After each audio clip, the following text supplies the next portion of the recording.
You need money to attract women. That, my friend, is a myth.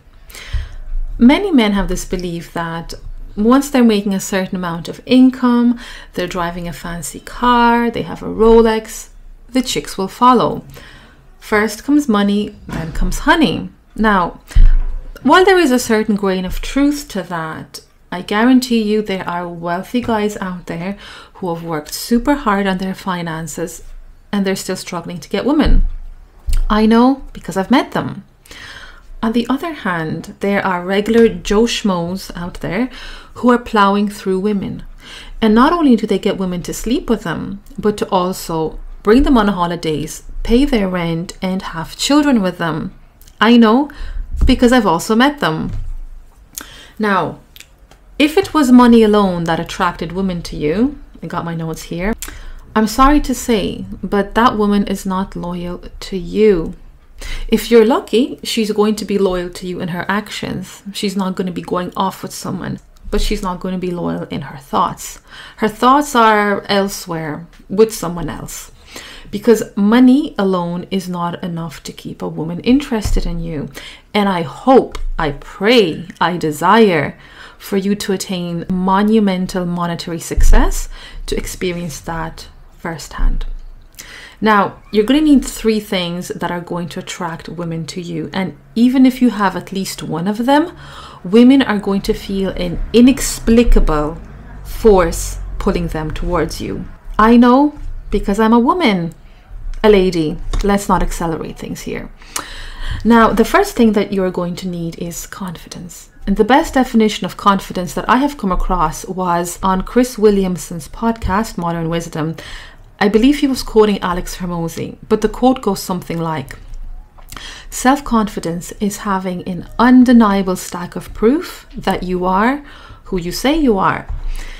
And while it is easier to have confidence when you have this undeniable stack of proof, which comes from having certain accomplishments under your belt, it is not necessary. Because like I said, there are unemployed, regular Joe Schmoes out there who exude confidence without having tangible evidence or accomplishments to support it. So am I saying that you can be confident without first attaining success? Kind of. Now, have you ever applied for a job which you were embarrassingly and painfully underqualified for? Or you started a hustle with 0 experience? What did you have to do? You had to convince people that you were the right man for the job. You had to do it before having this stack of proof to support it, right? And what happened? You acted with confidence, this almost self-delusional confidence, fake it until you make it. Lo and behold, people believed in you, you got hired, you smashed these projects, and you succeeded. Now, a similar thing happens in the mating world. David Buss, who's an evolutionary psychologist, he spoke about this in his book, The Evolution of Desire. And what David Buss said was that men have a tendency to overperceive a woman's interest. So, if a friendly woman makes eye contact and smiles at a man, men very often misinterpret that as signs of flirting, interest, and sexual intent, even when the woman was not interested.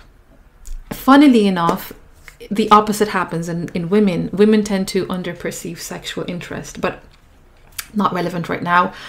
Now, according to David Buss, the reason that men evolved to have this bias is because if a man believes that a woman is interested in him, this gives him the confidence to go and pursue this woman and to make the next step.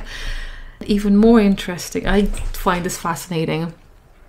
If previously the woman was not interested in the man, this confidence, this self-belief, this about him is often enough to convert a woman from definitely not interested to potentially interested.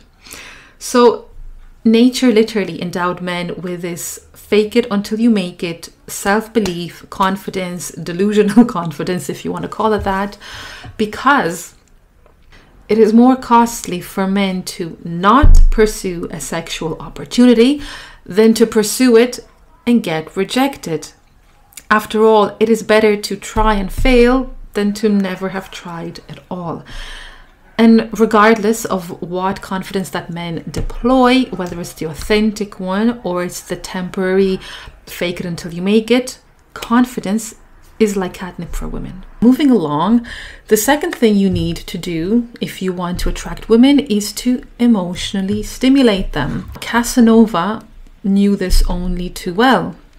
He wasn't particularly wealthy nor conventionally handsome, but it is his name we use when we refer to a man that has all the ladies at his feet. At least we used to before the name Chad came into popularity. So, women need to be emotionally stimulated for them to be interested. Without it, the interaction is like intimacy without foreplay. Dry, boring, and she cannot wait for it to be over. Now, the funny thing is, or the sad thing is, it doesn't even need to be a positive emotional experience. Have you ever wondered why women cannot forget the dickhead that treated them like crap? Because he engaged her emotionally. His deceitful, manipulative, and unpredictable behavior provided her with a whirlpool of emotions that she is not likely to forget anytime soon. She's going to forget the dull wealthy guy quicker than the brokey who took her on a roller coaster of emotions. If a woman is not emotionally stimulated, she's not interested. And the third and the final thing that you need to attract women is to be her best choice. Now, when most women are asked why they're single, the most common answer that they give is, "Oh, I'm just picky. I would rather be single than date just anyone." I know, because I am a woman and I've said that plenty of times. What the woman really means when she says that is, I have guys interested in me, but I'm not interested in them. You never hear men say that. The majority of men, God bless them, they just simply cannot exercise this type of optionality. And the options available to men, they're normally very happy to date them. A man's default is, I will date her unless there's a big reason for me not to. And a woman's default is, I won't date him unless there's a big reason to. Now, there's good news and bad news. Let's start off with the bad news. The bad news is that to qualify, a man, not only does he have to tick certain boxes, but he has to tick more boxes than other men around. And from an evolutionary perspective, that is good. The woman is acting in accordance to her instincts, which developed to enhance survival and reproduction. But that is another video. The good news, and this is what the passport bros figured out, is that a woman's best choice looks different to different women in different locations.